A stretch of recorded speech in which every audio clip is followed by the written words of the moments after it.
xamante ni moo di étape parrainage comme ni ma leen ko doon annoncé aujourd'hui suñu gan nag nekk Amadou Lam nekk expert financier international spécialisé en gestion des investissements moom nag nañ fas yéene daal di dalal waxtaan ak moom lépp lu ñeel wàllu actualité rawatina jamono yuñ toll kenn umpalewul actualité politico-judiciaire moo daal di gën a fës ci Sénégal buñ ca jógee dinañ waxtaanee également lu jëm ci wàllu finance gannaaw loolu mooy ay mbirum alors monsieur Lam maa ngi lay nuyu di la dalal jàmm ci plateau bi. maa ngi lay fay Gelado di nuyu Amina di leen delloo njukkal ci dalal bi ak invitation bi di nuyu mbooleem téléspectateurs yi seetaan fii ci Presse Afrique ak ci diaspora bi.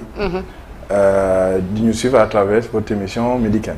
D'accord am na solo bu baax a baax. Est-ce que la présentation que j'ai faite répond fidèlement à vos multiples casquettes?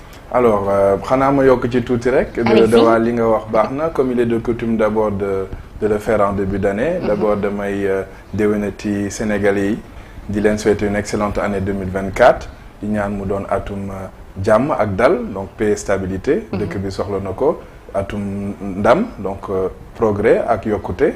waaye atum naataange bu ñëpp bokk. li ñu naan prospérité partagée.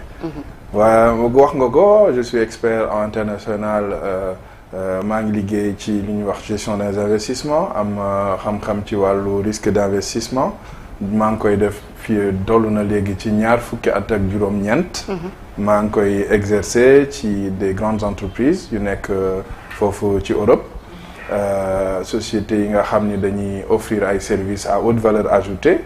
léegi li ci ëpp solo ci li ñuy liggéey ñu ngi nekk ci clientèle yu basé en Europe aux États-Unis ak Asie waaye fi ma basé wu Europe aussi teewul ba chaque fois ñi nga am xalaat ak ci réew mi di dem di ñëw donc je suis beaucoup damay ñëw fii Sénégal lu bëri. lu am solo aussi contrairement à ce que l'on peut penser aussi souvent les gens qui sont nous les Sénégalais de l'extérieur on est informé dañu am regard critique. Aussi parfois même à la limite on est mieux informé sur d'autres questions. Donc li ñuy wax dañ naan le sentiment d'appartenance à une nation une patrie se renforce lorsqu'on s'éloigne de sa terre d'origine te Sénégalais yi dañ leen ni tooñee ni leen ñoom Sénégal rek. Donc ñun Sénégal mooy nekk loo xam ni moo ñu gënal lépp lu ñu mën a am ak fépp fu ñu mën a nekk. am na solo bu baax a baax di ñaan aussi li ñu fi waxtaanee mu jur njëriñ. Inch'Allah Sénégal dans le cœur daf ciy am solo bu baax a baax droit de regard critique boobu sax nag wala regard bi nga xamante ne da koy def ci Sénégal Amina moo waral tey son invitation. Effectivement Guédado et je rappelle aussi que monsieur Amadou Lam est aussi un soutien au candidat Amadou Ba. Exact. Effectivement alors si donc yaa ngi koy wax tout à l'heure nekk Europe taxul nga bañ a am benn regard critique si dëkk bi au moment où nous parlons li nga xam ne mooy conseil constitutionnel mi ngi àddu ci contrôle dossier de candidature yi candidats yi xam ne déposé nañ ko alors ça fait 3 jours muy examiner yooyee dossier et ñu gis ne depuis ces 3 jours ou bien 4 parce que le 30 la commencé 32 3 et tey muy 4e jour bi li nga xam ne mooy 8 candidats kese la ñu validé et ces 8 là li nga xam ne ñoom ñoo amoon parrainage des députés ñoom dañoo jàll sans problème li nga xam ne dañoo am parrainage des citoyens ñoom ñoo am problème et ñu ngi ñuy xibaar que ni kenn si ñoom kese mi Anta Babacar Ngom c'est la première bi nga xam moo jàll avec le parrainage citoyen ban jàngat nga am ci caytu googu nga xam ne conseil constitutionnel mi ngi koy caytu yooyee dossier.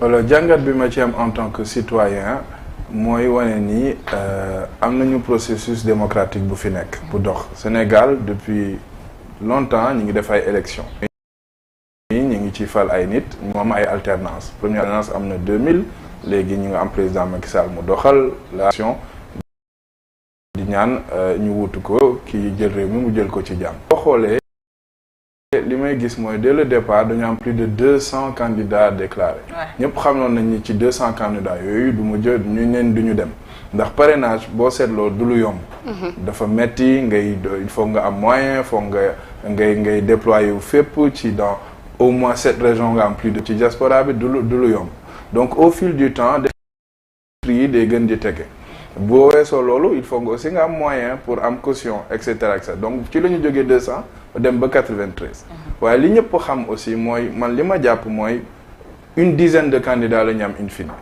ndax am na ñoo xam ni jàll nañu premier tour am na ñoo xam ne yóbbu nañ leen deuxième tour ci ñoo xam ne sax xalaatuñu woon ni ñoom dinañu dem deuxième tour ku ci mel ni Idrissa Seck Abdoul Mbaye voilà bëri nañu et puis te là jeexagul parce que li ngay gëm mooy il y a beaucoup de risques de doublons interne de doublons externe bu ñu demee nag ba ci cappaandaw ga ci 93 yi di nga gis ni au fur et à mesure les chances vont être beaucoup plus minimes pour ñuy jàll donc man je vois une dizaine de candidats à la limite plus un peu plus mais ci loolu aussi ñu nga xam ni ñi ki conseil constitutionnel jàpp ni jàll na c'est un premier critère d'éligibilité nekkul lépp mooy ci biir candidature yeneen dossiers ñu war a caytu lu ci mel ni casier judiciaire lu ci mel ni ndax amoo problème avec fisc bi double nationalité également voilà parce que 9 pièces la ñuy caytu exactement ñun jàngat boobu lañ ci am après c'est un long processus li am ba des mooy bu ñu demee ba 20 janvier ci la ñu am une liste définitive des candidats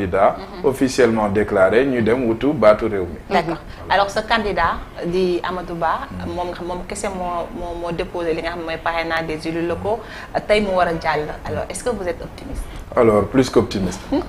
Pour la simple et bonne raison que Amadou Ba est le candidat d'une grande majorité présidentielle qui a gagné depuis 2012, qui a eu des successions de victoires.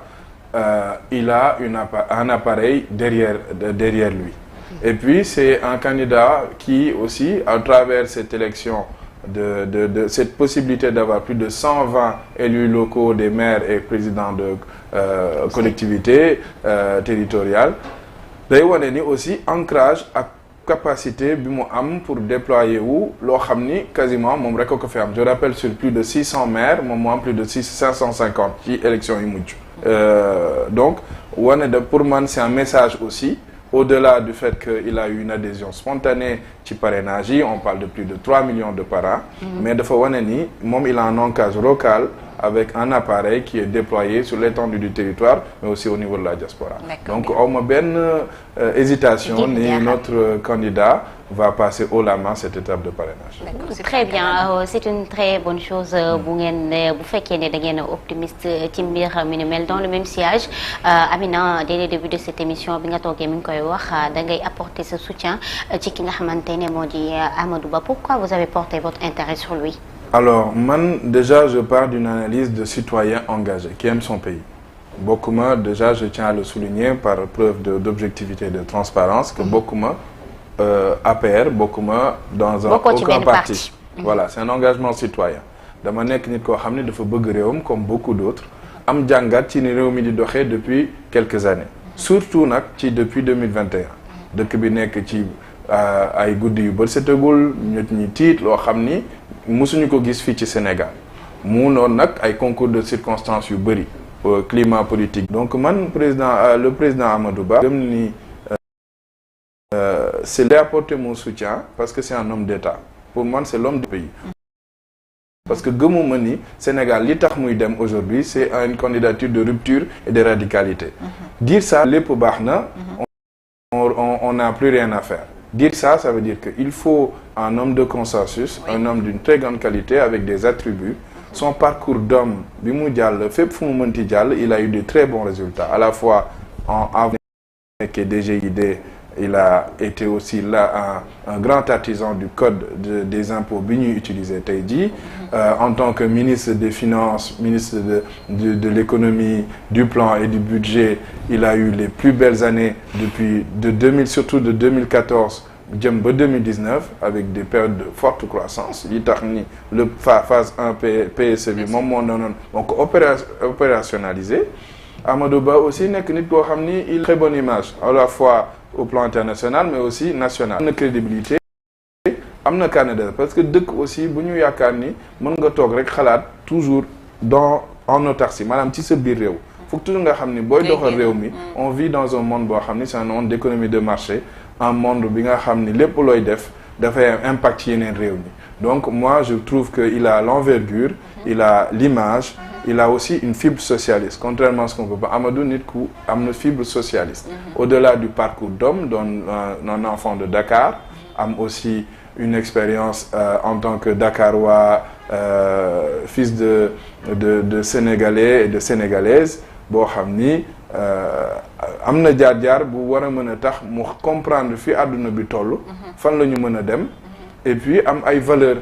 parce que loolu dafa nekk loo xam ne dañ ko war a restaurer ci Sénégal. D'accord. Les valeurs. alors wax nga li tax nga jox Amadou Ba bopp mais yaa ngi koy wax yaa ngi suivre réew mi depuis 2021 donc réew mi képp ku koy suivre xam ne le Sénégal vit des jours sombres parce que am na fi ay manifestations yu fi jotoon am ay casse mu dëkk bi metti dund bi metti lépp metti ici au Sénégal alors Amadou Ba tey bu ñëwee di wax ne dafay prôner le changement dans la continuité est-ce que loolu aussi du nekk genre paradoxe parce que quand même il faut le dire beaucoup de Sénégalais veulent le changement mais pas la continuité. alors maa ngi la koy wax sànq maa ngi la naan dire que véritablement incontestablement aussi que le président Macky Sall am na un bilan élogieux. am na bilan yu mu def beaucoup de réalisations sur le plan des infrastructures. aussi sur l'équité territoriale l'inclusion parce que Sénégal du rek Dakar du rek Diamniadio boo xoolee ci biir réew mi ñi dekk ci dans le monde rural gis nañu ay avancées yoo xam ni c'est des avancées conséquentes waaye àdduna dafa day dox suñu démographie day évoluer en 10 ans on a plus de 30% de nouveaux Sénégalais donc les besoins day yokk àdduna bi di gën a metti et puis li xew ci àdduna bi dafay impacter des économies fragiles comme les pays du Sud donc président Amadou Ba bu ñu nee rek changement de loolu gàtt gis-gis la waxuñu ni ñun dañu bëgg lépp loo xam ni amoon na fi on reprend les mêmes on recommence non pas du tout. non continuité c'est-à-dire on respecte le cadre d'action de politique publique bi ñu définir une trajectoire claire parce que dëkk ñi koy defar boo xoolee nga jël exemple au XXe siècle nga jël la Corée Singapour c'est des pays yi nga xam ne dañoo développé wu sur des décennies maanaam radicalité ñëpp li changé baaxul képp ku mënti ñëw day appuyer wu sur le bilan actuel li fi baax ñu en renforcer ko appuyer ko li nga xam ne nag aw niluwul ay résultats ñu jubbanti ko te Amadou Ba et l'ensemble de ces équipes s'inscrivent dans cette direction boo gisee le plan d'action prioritaire 3 bi ñu tabax teg ko def diagnostic def arbitrage stratégique et def formulation bi ak plan d'investissement prioritaire yi loolu la. d'accord am na solo bu baax a baax ñu nemmeeku également bi ñu fi njiitalu réew mi daal di tabbee Amadou Ba ngir rek mu daal di koy wutu ci boppu Benno Bokk Yaakaar nekk candidat wu Benno Bokk Yaakaar plutôt juróon na coow bu baax a baax au sein de Benno Bokk Yaakaar ba ñenn ñi daal di génne loolu tamit est-ce que jàppoo ni mën na daal di nasaxal li nga xamante ni moo di mën na indi ay njeexital ci Amadou Ba ci bëgg mu bëgg dagaan baatu askan wi. alors merci beaucoup pour cette question man li ma jàpp parce que gis naa aussi beaucoup de naturellement bés bi ñu tànnee la coalition Benno Bokk Yaakaar ak la majorité tànn ne Amadou Ba moom la ñu jël pour mu être le champion devant pour porter cette coalition. am na ñoo xam ni d'accord ñu mais li ma gis déjà première chose boo xam ni nañ ci d'accord ñun ñi mooy la majorité sont avec Amadou Ba am na ñenn ñoo xam ni dañoo ñëw indi beneen discours mais au fil du temps déjà mi ngi rassembler mi ngi rassurer mi ngi dem ci base bi mi ngi am ay nitam mu ngi ko gis man ce que je sais je peux vous garantir que il ne dort pas il fait tout pour rassembler pour convaincre au-delà d'APR, au-delà de Benno et beaucoup de Sénégalais dont tous les citoyens qui pensent que le Sénégal a besoin d'être géré dans la stabilité mais aussi d'avoir une croissance endogène. loolu moom am na mais comment vous expliquez le fait que Amadou Ba quand même en tant que premier ministre di candidat sama naatango wax na ko di candidat à la coalition Benno Bokk Yaakaar nekk daal di ranger wu ci ginnaaw le président de la République en tant que candidat en tant que quelqu'un qui aspire à diriger le pays amaana avant muy nekk rassembleur avant que muy jël yenn décisions yi sax c'était tardif parce que investir nañ ko à moins de 2 mois de la présidentielle 2024 lan moo tax depuis boobu mu daal di laqatu alors que li ñu fi wax yëpp ne moom noonu la mel mais lu tax mu laqatu ci ginnaaw président de la République. laqatu amu ci. tout simplement on est une situation inédite xam naa dinañ ci ñëw après bu ñuy wax peut-être sur le discours du président ak ses bilans et perspectives. laqatu amu ci. il est premier ministre il coordonne l'action du gouvernement. de fait il a une fonction de premier ministre mënoon bañ a nekk premier ministre comme mën a nekk président mais c'est pour dire que c'est un homme engagé il est toujours dans l'action. D'accord. Voilà la situation inédite mooy c'est la première fois au Sénégal où un président sortant ne se présente pas. Oui. Et que la personne qui a été choisie c'est le premier ministre. Donc moom c'est un républicain c'est un homme d'État mais aussi en fonction de. au fur et à mesure yaa ngi koy gis mi ngi dem fi mu war a dem mi ngi gis les grands électeurs mi ngi dem ci base yi il voyage partout au Sénégal pour jàppale pour mobiliser base yi pour les convaincre que c'est le bon choix. D'accord. Donc loolu moom jàpp ne c'est juste parce que le contexte et la situation inédite loo xam ni lu image du Sénégal bu baax la que président bi bokk ki defar élection yi day dem keneen ñëw. Voilà. Am na solo alors avant ñu ñëw ci discours du président de la République dañuy des un peu ci l'actualité politico-judiciaire parce que aussi au moment où nous parlons il y a la Cour suprême mu war a addu ci li nga xam ne mooy l'affaire opposant Ousmane Sonko à Mame Mbaye Niang mais avant cela Ousmane Sonko dañ ko radié woon ci liste électorale yi mais ñu gis ne am na ñaari décision de justice yuy demander à ce que ñu réintégrer ko ci liste électorale yooyu mais malheureusement li nga xam ne mooy administration à savoir la DGE nanguñu ko jox fiche de parrainage am et que moom ba muy déposé sax amul li nga xam ne mooy fiche de parrainage bi mais aussi amul li nga xam ne mooy attestation de caution bi nga xam ne déposé na ko foofu nga xam ne mooy caisse de dépôt et de consignation alors nan ngay jàngatee ni sunu justice di doxee. man nag jàngat naa ko au départ pour man justice sénégalaise c'est une justice crédible admirée en Afrique chaque jour chaque instant ñi ngi rendre ay décisions yoo xam ne nit ñi ngi koy d'accord ñi ngi rendre ay décisions en matière familiale en matière commerciale en matière pénale en matière civile kenn du dégg ni justice bi baaxul bu ñuy dégg justice bi baax na rek mooy ñu ngi ci ay problèmes politiques les hommes politiques ak ñun ñi citoyens de base yi ñun ñëpp ñoo bokk yem ci justice man li ma gëm mooy képp ku bëgg jiite réew mi képp koo xam ni yow nee nga man dama am projet pour le Sénégal da nga war a dooleel justice sénégalaise ndax c'est des administrés ñoo xam ne ay magistrats lañu yu bëgg seen réew ñoo xam ni ils sont sous l'autorité de la loi et ñoo xam ni ils gagnent à être respectés ci li ñuy liggéey ki nga xam ni nag mooy opposant wala keneen ku mu mënti doon koo xam ni da nga am problème ak justice man li ma lay demander toujours mooy na nga dem wuyu ji justice. Oui.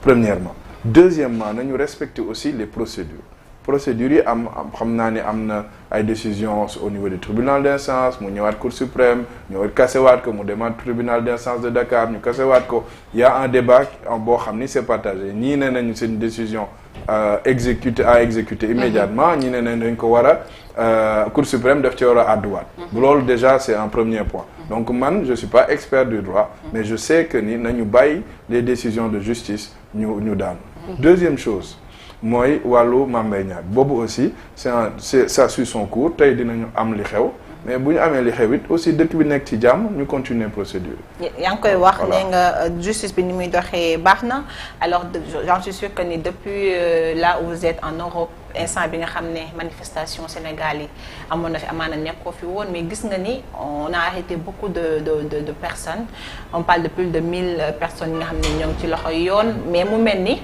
ñiy jàpp ñi nga xam ne ñoo nekk ci opposition bi bàyyi ñi nga xam ne ñoo nekk au pouvoir parce que am na ñu ci bëri ñu nekk ci ñoo xam ne ñoo ànd ak pouvoir quand même wax fi ay wax yu rëy wala ñu génn ñoom tamit dem justice bi ni muy doxee normal na. man encore une fois dama ne képp def nga li nga war a def.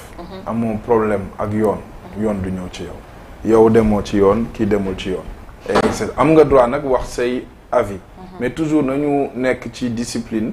nañ ko def ci l'état de droit aussi damay demander aussi les autorités parfois am na situation yoo xam ni on va peut-être c'est déjà le cas mais situation yi nga xam ni nit ki l'exception mooy la détention la règle mooy la liberté ñi nga xam ni li ñu def jar na ñu def leen ay sanctions yu prévues par la loi mais jarul ñu tëj leen mën nañ leen bàyyi mais man gëwuma ni détenu politique am na ci réew mi pour man c'est des détenus de fait de droit ñooñu la ñu jàpp. même su fekkee ne dafa am ñu génn ku ci mel ni.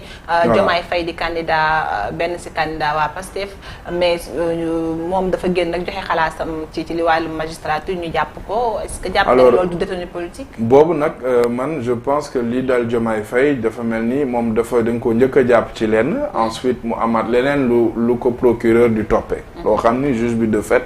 daf ko aussi toppee je pense monsieur Sonko. Ouais. Mais loolu encore une fois il y a des enquêtes. Ouais. qui sont en cours. nañu bàyyi enquête yi il faut pas interférer ci li ma gëm ci le fonctionnement de la justice. am na solo bu baax a baax ba tey lu jëm ci wàllu justice la ñuy waxtaanee gannaaw ba li nga xamante ni moo di justice yaa ngi koy wax sànq dañuy faral di rendre ay décisions yu nga xamante ni ci justice lañ ko daal di teg ci jamono ju nga xamante ni gis nañu yenn institution yi administrative yi dañuy daal di bañal justice loolee nga xamante ni daal dina leen koy ordonné comme sànq ni ñu ko waxee juge Sabassy Faye li nga xamante ni rentré woon na ko verdict bu ni mel c'était exécutoire lu jëm ci wàllu cour suprême également c'était exécutoire ba tey rek lu ci mel na DGE dañoo lankaloon ki nga xamante ni moo di Ousmane Sonko ñu jox ko ay fichier ban jàngat nga am ci lu ni mel. mooy li may waxaat sànq rek xam nga droit moom dafa am li texte bi wax ak les commentaires les commentaires sont libres ku nekk da ngay wax li la arrangé donc ñii nee nañu dañ ko immédiatement dañ ko war a intégrer ñii ne nañu c'est suspensif parce que dañoo def recours et puis la Cour suprême moo ci àdduwaat lii benn juge moo ko jugé lii peut-être c'est un comité de juges de suprême ñu jugé mais dans tous les cas man li ma gëm mooy faisons confiance à notre justice le Sénégal est un état de droit avec une longue tradition démocratique justice bi fi nekk depuis longtemps mooy continuer di fi nekk même bu fekkee ne am na lu ñu ci war a améliorer it comme partout dañ ko war a améliorer mais nañu gëm justice bi xaar ñu jël seen décision. D'accord. Voilà. am na solo alors ñu wax un peu ci discours du président de la République son dernier discours d'ailleurs bi nga xam ne amal na ko le 31 décembre alors ci discours bi gis nañ mu def son bilan matériel depuis 2012 ñu daal di gis aussi tamit mu daal di annoncé que ni dina teg li nga xam ne mooy benn fondation de paix de dialogue et de développement bu ko bu jour bu mu fi jógee léegi yow en tant que sénégalais nan nga jàngatee discours boobu. alors suivre naa discours président Macky Sall j'ai trouvé que ci adresse à la nation bi il y avait c'était empreint de solennité et d'émotion de sa part gis naa ni discours bu 25 minutes la te discours bi dafa doon discours bilan ak discours tàggatoo. donc sur ces 12 ans de pouvoir et puis loolu mooy projet am à la fin de son mandat mooy li ngay wax en résumé dama ci jàpp 3 gros points le premier mooy d'abord lu ñu mën a xalaat mooy le débat sur le 3e mandat est enterré définitivement au Sénégal décision bi mu jël c'est une grande première où un président va organiser des élections transmettre le pouvoir inchallah dans la paix et la stabilité après mu vaquer à ses propres occupations je pense que c'est un homme boo xam ne am na dimension internationale am na leadership au plan africain mais au-delà du plan africain au niveau du Concert des Nations mi ngi engagé wu ci des causes nobles yi nga xam ni c'est pour la paix le dialogue entre les peuples le dialogue pacifique entre les peuples les questions de développement mais aussi de justice climatique ak fi ñu jëm fii ak 2050 2100 la justice climatique est un élément important ndax Afrique encore une fois ñun 5% wu émissions yi defuñu ko te aujourd'hui on est en train de subir des conséquences dramatiques donc loolu laa jàpp le deuxième point moi je pense mooy ça rejoint un peu les questions préliminaires yi ñu amoon il a rappelé que année 2023 c'est une année compliquée avec des violences des pertes en vies humaines et de juste moom la ubbee en vies humaines et matérielles mais nee na la justice suit son cours attendons que la justice suit son cours ñu xool lan lay def mais ce que je rappelle mooy Sénégal dëkku dañoo baax doon dëkku jàmm dëkku dialogue dëkku tradition mu doon loo xam dañ ko war a toujours di ko préserver de part et d'autre opposition comme pouvoir acteurs politiques comme société civile ensuite le troisième point bi ma mën a juste égaler c'est le bilan moom nombreuses réalisations yi mu def sur la transformation structurelle sur le poser le pays sur les rampes de la voie de l'émergence wax na ko sur les nombreux programmes duma ci dellu est-ce que jàppoon ne am na ay omissions yu mu def lu mu waroon a wax te waxu ko am na wax na comme dans tout discours mën nga toujours yi am na lu lees wax ak lu lees waxul comme certains disent mais li mu wax moom mooy li nga xam ni c'est à son actif li mu gëm li mu joxe Sénégalais te loo xam ni la aussi nga bëgg ko ak nga ñàkk ko bëgg boo xubbee xool di nga gis ni il a eu certaines réalisations voilà alors ñu waxtaanee li nga xam mooy présidentielle 2024 wax nga ko tout à l'heure li nga xam ne mooy question du 3e mandat c'est carrément tourné et que inchallah le 25 février 2024 on aura un nouveau président alors selon vous quelles sont les caractéristiques bi nga xam ne la personne idéale pour diriger un Sénégal war na ko am alors mon avis déjà mooy bu ñu poser le CV le prototype du président ki ñu am. fii réew mi toll. il faut rappeler que depuis 2000 ñu ngi amoon richesse maanaam koom-koomu réew mi ñu ngi woon ci 4000 milliards à peu près 2012 ñu nekk 9000 milliards tey jii ñu ngi à peu près 17-18 milliards maanaam kenn mënul naatable ni réew mi ngi ci progrès. progrès économique ñu ngi ci am na lu des waaye ñu ngi dans la bonne direction. L'espérance de vie dafa am solo espérance de vie ñu ngi woon 57 ans en 2000. tey jii ñu ngi 68 ans. waa 70 ans yéen jigéen ñi yéen a maanaam ku judd tey. yaa ëpp chance dund 70 ans que ki judd en 2000. ça veut dire que 2000 te loolu mënoo ko def parce que amoo ay accès aux soins de santé services sociaux affaires yu dem di def nànk-nànk. faut pas oublier on est dans un pays fragile avec une économie moins avancée donc dañuy góorgóorlu di dem di construire di d'accord ci ay consensus di teg ay strates di dem. pour man prototype day doon déjà un homme boo xam ne il s'inscrit pas dans la radicalité, dans la rupture. C'est-à-dire on s'appuie sur ce qui est fait aujourd'hui. ci base bi. Ensuite, il faut apporter des modifications. ci modification quelqu'un koo xam ne économie maîtriser na économie sénégalaise. xam na ni économie sénégalaise tey jii li am solo mooy ñu def un plan massif sur la jeunesse et les femmes sur les 5 prochaines années. Parce qu'on a une démographie qui croît, 50% de la population a moins de 19 ans, plus de 75% moins de 35 ans. Donc lépp lu ñuy def li ci ëpp man li ma gëm ak li may prôner toujours mooy nañu jàppale ndaw ñi nañu jàppale jigéen ñi. Quelqu'un koo xam ne aussi il est capable de fédérer, un homme de consensus koo xam ni nitu jàmm la. nit koo xam ni mën na wax ak ñëpp.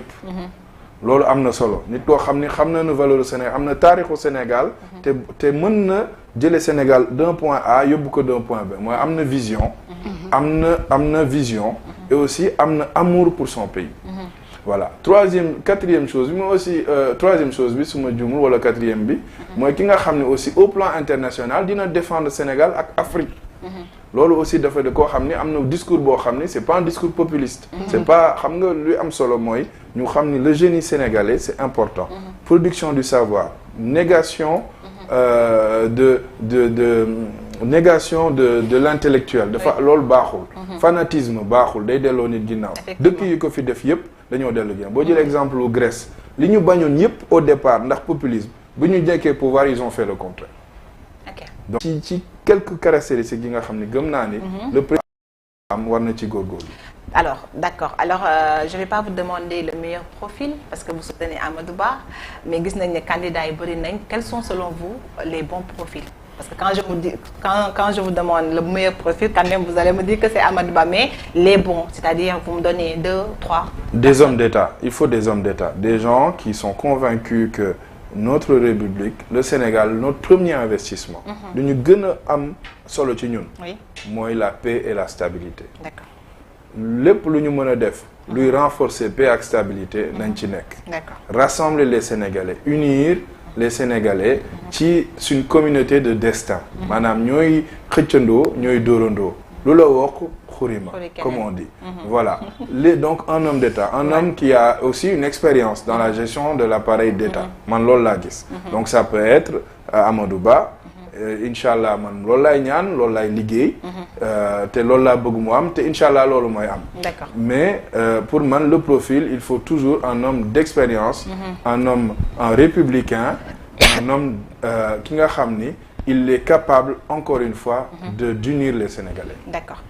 am na solo alors on va parler d'économie vous êtes expert son domaine de prédilection international alors on va parler d'économie alors après une forte croissance de l'économie ici au Sénégal en 2021 avec 6,5% en 2022 mu am benn ralentissement ñu wàcc ba 4,2 alors li nga xam ne mooy Banque mondiale daal di defoon benn prédilection daal di ne 2023 mën nañ dem ba 4,5 alors juste quelques précisions je pense que balaa may wax ci économie sénégalaise nañu déjà rappeler le contexte l'environnement macroéconomique mondial en 2024 géostratégique voilà géostratégique d'après nos analyses li ñu gis mooy c'est une année où la macroéconomie internationale day nekk difficile et ça va être aussi elle sera incertaine en 2024. Oui. Donc loolu nag su ma koy wax damay tàmbali ne encore une fois on vit dans un monde d'économie de marché, un monde globalisé où un pays seul ne peut pas évoluer sans prendre en compte son écosystème. fu fan la nekk. La mondialisation. Loolu mooy premier point bu ñëw donc conjoncture mondiale dafay nécessairement ak relativement par rapport ak dëkk bi nu mu mel impacter à la fois ses conditions politiques, ses conditions économiques, ses conditions sociales. Donc li am solo mooy souvent xarañteefu homme politique yi nekk ñu mën a anticiper di planifier. di am lu ñu économie résiliente loolu nag lu ñuy tabax la. Et donc choc yi nga xam ni dafay moo xam Covid la. moo xam guerre russo-ukrainienne moo xam guerre Hamas bi ak seen risque de propagande. li ñu naan le fer de lance de l'économie mondiale maanaam li adduna bi li koy téye. mooy souvent ñaari dëkk ñaari réew la. mooy États-Unis ak Chine. les États-Unis bu ñu ak Chine bu ñu baaxee souvent bu ñoom ñooy donner le ton. Après yeneen dëkk topp ci après les BRICS après les pays émergents. Donc économie mondiale bi fi ñu toll mooy les pays avancés ñoom dañoo xaw a nekk ci ralentissement. Voilà les États-Unis ñoom dañoo am quelques problèmes yoo xam ni entre guillemets quelques yu ñu war a gérer. Un mooy ndax seen politique de taux d'intérêt bi ñuy def dañuy continuer di def dañ koy yokk wala dañ koy ralentir. ndax aussi seen marché de l'emploi dafa commencé woon di am ay ralentissement sur les créations d'emplois. ñi nga am aussi bëgguma dugg trop ci technique bi mais les banques régionales américaines yi nga xam ne dañoo amoon ay faillite l'année dernière donc aussi ak ñu def nouvelle règle lan lay jeexital bi muy am ci le système américain. aussi élection yi ñi ñëw en novembre aussi incertitude la donc élection amul rek Sénégal am États-Unis Trump dina bokk ak du bokk et cetera. Donc boo jëlee Chine aussi malheureusement ñoom depuis quelques années seen politique zéro Covid bi ñu am. niñ ci génnee dafa leen xaw a daaneel. dafa leen xaw a fragiliser tuuti. c'est-à-dire que Chine en 2010 dañu doon def 10% de croissance léegi bu ñu defee 5% donc seen croissance day faible te la Chine c'est 30% de la demande mondiale. Si la Chine va mal le monde va mal. C'est la première puissance commerciale du monde. Voilà donc loolu da nga koy xool.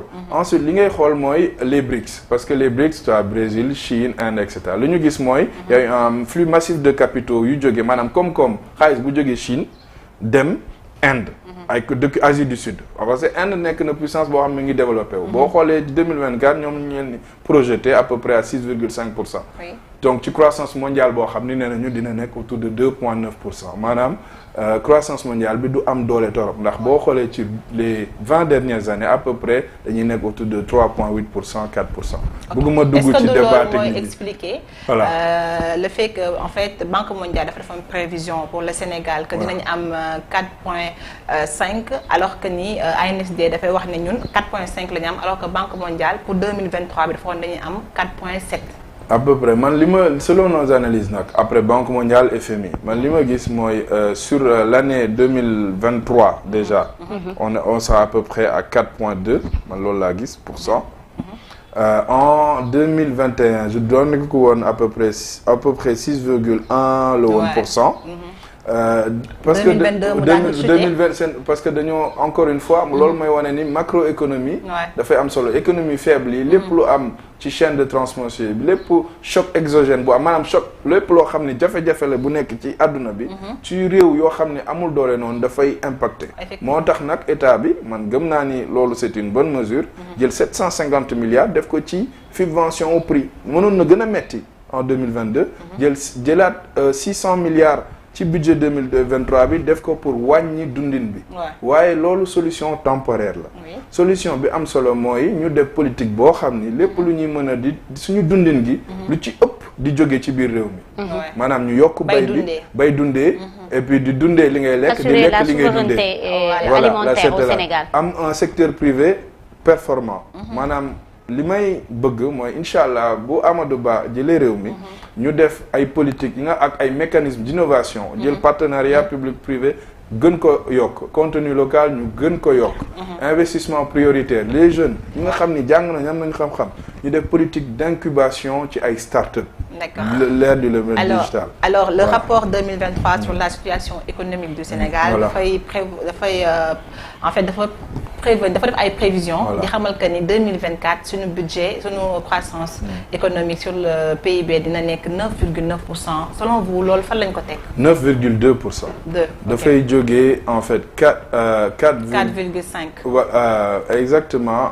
dafay xaaral ma wax la chiffre bi exactement. parce que loolu aussi nekk na lu may xool. avec précision. oui dafay jógee. parce que ANSD quand même 4,5 la wax. et le rapport.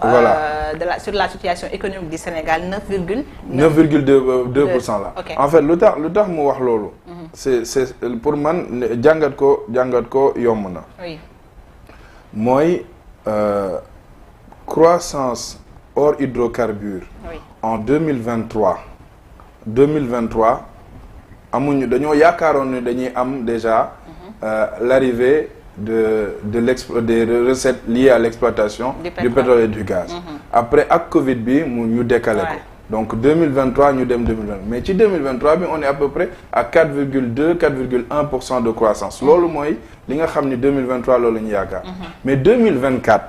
la ñuy dem 9,2%.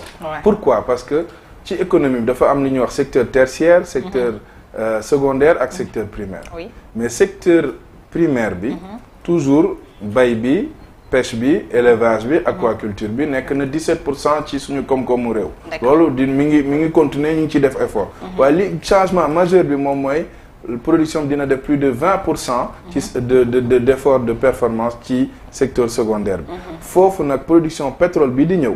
ak gaz bi bu ñëwee loolu mooy tax ba ñu jógee 4% à peu près dem ba 9,2%. loolu c'est des prévisions. moo tax nag notre premier ennemi tey jii mooy ñu am un décalage du calendrier.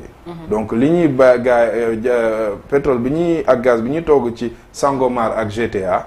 nekk na loo xam ni bu ñëwee dina tax changement majeur loo xam ne mësuñu ko am Sénégal à peu près ci koom-koomu réew mi te di ñaan loolu bu ñëwee ñu def ko fi ñu ko war a def ngir jëriñu population. D'accord, alors on va parler de la dette publique du Sénégal qui a augmenté à un rythme accéléré quand même et boo fàttali ko récemment en juin li nga xam ne mooy FMI octroyé woon na Sénégal 1000 milliards de francs CFA au titre du mécanisme voilà élargi de crédit MIMEC. et ñu xam ne Sénégal aussi dafa endetté wu jusqu'au cou alors l'endettement c'est pas interdit mais peut-être que niñ koy la façon d'investir cet argent-là ici au Sénégal loolu nekk problème parce que quand même il faut le dire yaa ngi koy wax bay dundee mais on a vu que xaalis bi ñuy endetté wu lu ci bëri dañuy wax ne investir nañ ko ci BRT bi wala def nañ ko ci TER bi dans les infrastructures en grosso modo est-ce que jàpp nga ni investissement boobu noonu Sénégal di def am na njeexital ci réew mi. pour man débat bi ñuy wax ci dette bi. c'est un faux débat. naam dëkk bi am nañu endettement bu yokku depuis plusieurs années. Aujourd'hui l'État central ñu ngi ci endettement à peu près de 69 et quelques %, donc limite bi 70 la donc ñu ngi ci limite bi. On est à 73 je crois. 73. Non loolu da ngay yokku les agences. boo yokkee les agents l'État central. L'État central dette publique am. C'est autour de 69 et quelques %. nekkul 70 donc ñu ngi ci toujours les critères de convergence bi UEMOA joxe. à cette dette da ngay yokku toutes les agences les établissements publics yooyu noonu da nga koy yokk boobu da ngay gën a yokk la dette à peu près ñu ngi plus de 13 000 milliards de dettes. Voilà donc là dama lay jox exemple. Les États-Unis ñu ngi ci 120% de ratio dette sur leur PIB. La France ñu ngi ci plus de 110%. amul benn réew ci àdduna bi benn réew je dis bien boo xam ne mi ngi développé wu. di développé wu te doo endetté wu xam nga lan moo am solo. mooy leb bi may leb ndax maa ngi koy dugal fi nga xam ni am na njëriñ. Effectivement loolu moo am solo. ba pare deuxièmement ndax yaa ngi am discipline budgétaire buy tax ni. yaa ngi def effort ci mobiliser les ressources internes. yaa ngi aussi def effort bi nga xam ni. yaa ngi am jéem a réduire le train de vie de l'État ak allègement de la dette. Donc pour man le débat de la dette mooy ba pare aussi am na yenn yu am solo. Premièrement mooy le niveau ñu ne risque d'endettement modéré risque de surendettement bi ñu am. mais loolu ci année 2024 bi la. ci année 2024 bi dafa nekk li ñu naan benn photo boo xam ne boo ko xoolee 2025 day changer. Déjà boo xoolee. suñu dette maa ngi doon xoolaat ay chiffres bi may ñëw. croissance boo xoolee en dehors de pétrole beeg gaz bi pétrole gaz bi am na solo lool pour ñun. mais li am solo aussi mooy ñun nan la ñuy def sans pétrole ak gaz ndax c'est des revenus très volatiles. en fonction de marché bi ni muy doxee mën nga am plus mën nga am moins. waaye Sénégal jàpp nañ ni 6% de croissance la ñuy am ci 2024 bi boo ci génnee pétrole ak gaz mu doon une performance par rapport ak 4,2% yi. ensuite ci déficit bi. ñi ngi baissé dépenses yi ñuy dépensé. ci dépenses yi ñuy dépensé gis naa ni am na plus de souveraineté budgétaire. maanaam dépense d'investissement yi moo ëpp dépense de fonctionnement yi. te loolu aussi looy xool la. donc ci besoin de financement yi ñu am c'est vrai que dette bi nekk na 2138 milliards. ak 840 milliards déficit bu ñu jëli. amortissement de la dette nekk 1248 milliards ak yeneen 50 milliards yoo xam ni dañuy couvrir ay opérations extérieures waaye li am solo mooy déficit bi nekk na luy wàcc 3, à peu près 3,8%, 9% en 2024. Et l'État sénégalais s'est engagé en 2025 à être en dessous des 3%. Donc déjà ñu ngi wàññi charge déficit bi maanaam entre les ratios dépenses ak budget de fonctionnement ak recettes yi. waaye aussi encore une fois nekkuñu situation boo xam ni dañu am une dette alarmante. mais 15 pays sur le Sénégal 15 pays en Afrique ont toujours ñoo bokk même qualification. aussi li ñu naan la qualité de crédit. maanaam Sénégal am na une bonne note. on est BA3 loolu mooy une note boo xam ni ci Afrique. ñoo Côte d'Ivoire ñoo yem note. donc ça veut dire que ñun tey jii li dette xam nga loolu mooy problème mooy tey jii boo amoon choc court terme. da ngay am problème. mais am na xaalis boo xam ne mi ngi dugg. Sénégal mi ngi def effort. ñu ngi mobiliser ay ressources internes dette publique bi ñu ngi koy jéem a jàppale secteur privé local bi. ñu gën a góorgóorlu xaalis bi di tourner nit ñi di ci am liggéey di am. lu ñu dundee mais est-ce que problème bi tey bu fekkee ne tout le monde parle de la dette est-ce que du intérêt bi ñu war a fay moo bëri parce que il faut le rappeler en 2022 je crois que plus de 4024 et quelques milliards la ñu fay en intérêt. contrairement en 2022 bi nga xam ne 350 milliards la woon est-ce que du taux d'intérêt bi ñu war a fay c'est en fait c'est ce qui alarme. mon scénario mooy li ma sama analyse mooy bi ñu Covid ñëwee. aussi dañoo am engagé ay dépenses yu bëri pour aussi résilience pour dëkk bi.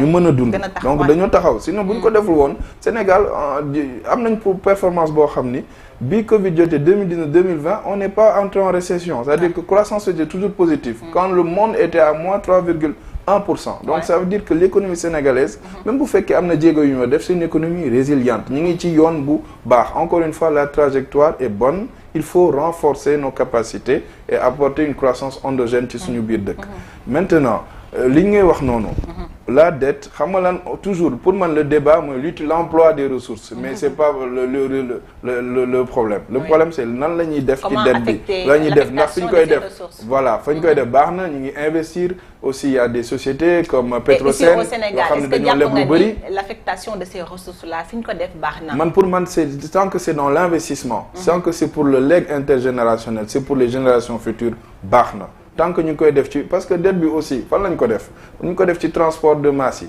ñu ngi ko def ci hôpitaux yi ñu ngi ko def ci universités yi ñu ngi ko def ci tali yi dinoo xam ne loo xam ni yow chaque jour nit ñi ñu ngi koy jëfandikoo. mais est-ce que le fait que ñu centraliser lépp fii ci Dakar alors que Sénégal n'est pas Dakar seulement mais tey boo nee TER bi c'est ici boo nee BRT c'est ici boo nee yeneen yi nga xam ne def nañ ko ci wàllum infrastructure c'est ici à Dakar alors que ni il y a d'autres raisons en attente. li Macky Sall def man li ma ci équité territoriale ak inclusion ak politique de territorialisation gisuma loo xam ni président yi fi njëkkoon def am nañu résultats yi pour man le Sénégal du rek Sénégal les ponts qui sont construits les ponts qui sont construits Sénégambie pont de Foundiougne les ports qui sont en train d'être faits ce qui est les universités à Kaolack les hôpitaux à Kaffrine Kédougou Sédhiou yooyu yëpp pour man c'est pas Dakar rek c'est vrai que Dakar c'est la capitale encore une fois 0,3% du territoire avec des millions d'habitants mu nekk une sururbanisation fii dañoo war a gën a développer transport yi mais nag loolu moom nekkul loo xam ni du Sénégalais yi gis naa ni man TER bi ñu ngi koy jël am na succès am na njëriñ cher na cherul nekkoon na débat léegi kenn waxatu ko pour man li am solo mooy que ñu nekk dans le sens de l'histoire l'histoire mooy dëkk bi li ñu soxla mooy ñuy dem ci progrès di dem ci espérance nit ñi am yaakaar ni war nañ ci mën a juddoo màggee fi toog fi am fi njëriñ. am na solo bu baax a baax parlant d'espérance sax nag jamono yu ñu toll wala sax jamono yu ñu weesu ñu gisoon fii bu baax a baax fléau li nga xamante ni rek moo di migration irrégulière ndaw yi di dem ba di ci ñàkk seen bakkan lu ne mel mën a am ay njeexital ci suñu économie. yow sànq dès le début de cette émission yaa ngi xam le ni à l'étranger def nga fa wala sax ci liggéey bi ngay liggéey yaa ngi ciy liggéey lu toll ci 29 ans. mu mel ne 19 ans mu mel ne à l'étranger peut-être def nga fa lu toll ci 19 ans xam nga réalité yi nga xamante ni am na fa nan nga jàpp ni moom la ñu war a mën a def ba daal di xamal ni sénégalais yi wala sax nag ndaw africain yi nga xamante ne ñi ngi jëmali Europe foog ni foofu mooy Eldorado xam leen ni foofu c'est un mirage. waaw question bu am solo la ndax loolu bokk na ci li gën a tax tey ji ma engagé wu ne jot na aussi may wax jox sama xalaat ci doxalinu réew mi ndax encore une fois boo xool ni àdduna bi toogee dafa am lu ñu naan l'extrême droitisation des politiques publiques en Europe. C'est-à-dire que Europe tey jii boo xoolee même France bi nga xam ni c'est un pays boo xam ne ñun am nañu relation historique ak ñoom seen loi d'immigration dañ ko renforcer. C'est-à-dire que boo fa nekkee nga nekk étranger immigré ñëw fa day soog a ñëw am kayit aide yu bëri dootoo ko amati maanaam dañ lay laaj ay garantie yu leer pour nga mën fa toog waxatuma laak nag ki nga xam ne dafa ñëw te yorul kayit yow bokkoo. donc sénégalais yi ñi nga xam ni war nañu mën a dem ci yoon bu baax bu moo xam jàngi la moo xam liggéey la nañu dem ñi nga xam ne nag ñu ngi ni marchand de rêve yi leen di jàppale ñu jël gaal gi c'est un mirage boo demee Paris nga dem fu ñu naan Porte de la Chapelle situation bi fa nekk sociale c'est alarmante da ngay sa xol day jeex da nga naan non lii moom ñi ñu nangu ñoom toog fii bu ñu defoon 2 fois plus d'effort toog fii ci réew bi ba yàlla may leen beneen wërsëg ñu dem mais bu ñu toogee góorgóorlu peut-être dinañu am meilleure solution pareil ñi nekk di dem États-Unis ñi ngi naan yoonu Nicaragua dama gis nit ñi di dépenser ay millions di dem foofu mais boo demee New York lan nga fay gis am na sénégalais suñu mbokk yi fa nekk dañuy vivre lu metti te loolu kenn ko wax donc li am solo mooy immigration baax na foo bu tokki doo xam fu dëkk neexee donc di dem di wuti xam-xam di dem di xool aussi les meilleures pratiques di am en l'étranger di ko indi sa dëkk baax na di dem wuti xam-xam wala wuti xam-xam ak alal baax na waaye jom mooy tukki fu la mooy ñibbisi loolu la ñëw waaye li am solo mooy balaa ngaa demal ci lu leer voilà loolu lay conseiller suñu jeunesse bi te aussi di ñaan ñi nga xam ni ñooy yor réew mi ñu jàppale ndaw ñi renforcer politique bi Amadou Ba day wax ni moom c'est le président de l'épanouissement de la jeunesse man loolu laa gëm te loolu laa xam ni il faut que jeunesse bi soit épanouie. mais Amadou Ba ba jeunesse bi di dem di def immigration irrégulière muy woon ci biir gouvernement def nañu ay jéego mais encore une fois jéego yi dañ ko war a gën a yokk ne wax ni lépp lu fi amoon baax na loolu aussi man da ngay nax Sénégalais moo wax la ma ne cadre bi baax na yoonu yokkute bi yokk nañ ko mais c'est des emplois de 2 jours li am solo mooy jël 700-800 milliards def ko ci agriculture bi ndaw ñi secteur tertiaire bi foofu moo ëpp zone de création d'emploi ensuite secondaire bi ñu jël renforcer les hommes d'affaires sénégalais ñu créer ay emplois fii xaalis bi di tourner fii Sénégalais yi di am liggéey ñi nga xam ne nag mënuñu am liggéey ci ay sociétés ñu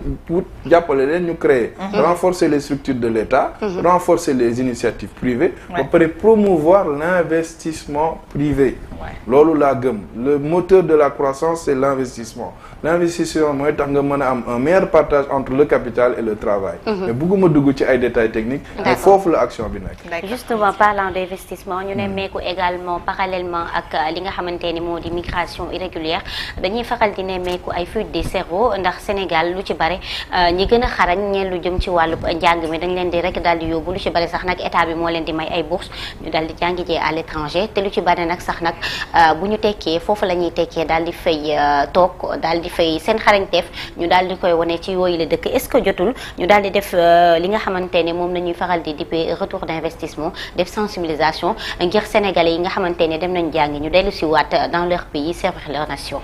loolu moom je suis d'accord avec toi am na certes nag am na waaye de plus en plus ñu ngi gis ni ay jéego ñu ngi koy teg. président Abdoulaye Wade nekk na lu ko njëkk a kaas mais man mënuma jël plus de 40% du budget de l'État def ko ci éducation xale yi di dem te du ñu ñëw moom sax doon dafa ay accord ak les pays pour di leen inciter étudiants yi di ñibbisi waaye booy ñibbisi aussi il faut nga am ay jumtukaay yu tax nga ñibbisi donc ñi am expérience tey jii ñi nga xam ne def nañu expérience bëgg Sénégal bu ñu amee opportunité dañuy ñëw loolu man loolu laa gis parce que képp koo gis mu teg encore une fois les Sénégalais dans leur plus grande majorité Sénégal moo nekk seen xol Sénégal la ñuy dund chaque jour lépp lu xew Sénégal ñoom man su ma gisee ay violence wala la du ma nelaw guddi gi te bëri naa ci ay morom voilà ndax yenn suñuy mbokk fi nekk suñuy doom suñuy papa suñuy yaay suñuy nijaay suñuy bàjjen et cetera léegi aussi jéego yi nga xam ne def nañ ko récemment classe préparatoire yi ñu teg fii nii classe préparatoire yi ñu teg day tax ba ñi ci les meilleurs élèves aussi am ni xam ni fii mën nañ fi jànge socialiser wu dellu si waat parce que aussi la vie étudiantine c'est semer d'embûches yombul da ngay nekk Europe dafa vie bi dafa cher inflation bi dugguñu ci mais c'est un débat aussi nan la ñuy def pour juguler l'inflation loolu yëpp dafa nekk lu am solo donc fuite des cerveaux dafa war a lu ñu war a xeex parce que ñun gëm nañ ni les Africains ñoom ñoo war a liggéey l'Afrique ñeneen duñ ko liggéey à notre place. D'accord, okay. Alors, juste ma dernière question, c'est, je reviens un peu sur la dette. Alors, comment comprenez-vous le Sénégal qui emprunte de l'argent pour payer des dettes? Alors, loolu, je pense que tension am na, loolu la ñuy wax refinancement. C'est-à-dire que refinancement, c'est-à-dire dañoo financer am une charge de la dette de plus de 1200 milliards à peu près mais comme dañoo am déficit bu creusé wu ndax dañoo vivre aussi période yu metti encore une fois bu ñu emprunter rek c'est pour dépenser pour Sénégalais yi bu ñu ko defulee dëkk bi day gën a metti parfois ñu emprunter nag du wax ay projets yi nga xam ne amaana lañ fay wax ne moom lañ ko def bu ñu ko caytoo parfois du fa yegg. Man je pense qu'on a un excellent ministre de l'économie am Moustapha Ba je l'écoute je pense que c'est quelqu'un qui est clair donc ce qu'il dit a beaucoup de sens man encore une fois de manière objective li mu wax leer na les dépenses d'investissement ñoom ñoo yokku les dépenses de fonctionnement sont passées de 12 à 8,9%. Dépenses d'investissement yokku de 25%. Dépenses d'investissement yooyu nag dañoo creuser déficit mais le déficit mi ngi wàññeeku rigueur budgétaire gis nga souplesse rigueur budgétaire bu ñu demee ba del amaat ko bés bu ñuy endetté waat du feeñ parce que le PIB tey jii bi ñuy wax richesse nationale bi nekk à peu près 18 milliards bu yokkoo naturellement dette bi constant day ratio yëpp day wàccaat te bu wàccaatee tu te donnes plus de marge de manœuvre pour gën a travailler sur les politiques donc je pense que on prend rendez-vous l'année prochaine en 2025 on parlera de cette dette on va voir la trajectoire de notre dette li am solo encore une fois mooy li ngay nañu jël utiliser ko de la meilleure manière nos ressources affecté ko ci domaine yi nga xam ne ça peut avoir